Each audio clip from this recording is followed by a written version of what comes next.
সিলেট থেকে আনুষ্ঠানিকভাবে ত্রয়োদশ জাতীয় সংসদ নির্বাচনের প্রচারণা শুরু করছেন বিএনপির চেয়ারম্যান তারেক রহমান।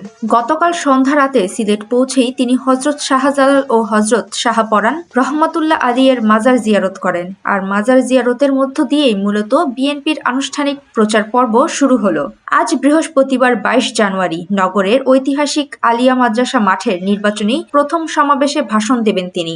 আলিয়া মাদ্রাসা মাঠে প্রথম নির্বাচনী সমাবেশে ভাষণ দেওয়ার পর সিলেট, মৌলভীবাজার, হবিগঞ্জ, ব্রাহ্মণবাড়িয়া, কিশোরগঞ্জ, নরসিংদী ও নারায়ণগঞ্জে মোট ৭টি জনসভায় বক্তব্য রাখবেন তিনি। দিনভর এই সফরের মধ্য দিয়ে ৩ বিভাগের নির্বাচনী মাঠে সরাসরি বার্তা দেবেন বিএনপির শীর্ষ নেতা। সিলেটের পর দুপুর ১টায় মৌলভীবাজার সদর উপজেলার শেরপুর আইনপুর খেলার মাঠ, দুপুর ২:৩০টায় হবিগঞ্জের শায়েস্তাগঞ্জ নতুন উপজেলা পরিষদ মাঠ, বিকেল ৪টায় ব্রাহ্মণবাড়িয়ার সরাইলে কুট্টাপাড়া খেলার মাঠ, বিকেল ৫টায় কিশোরগঞ্জের ভৈরব স্টেডিয়াম, সন্ধ্যা ৭টায় নরসিংদী পৌর পার্ক ও ৮:৩০টায় নারায়ণগঞ্জের রূপগঞ্জের গাউসিয়া এলাকায় নির্বাচনী জনসভায় যোগ দেবেন। সেখান থেকে গুলশানের বাসায় ফিরবেন তিনি। সুমাইয়া ফারাজি, দৈনিক আর নিউজ।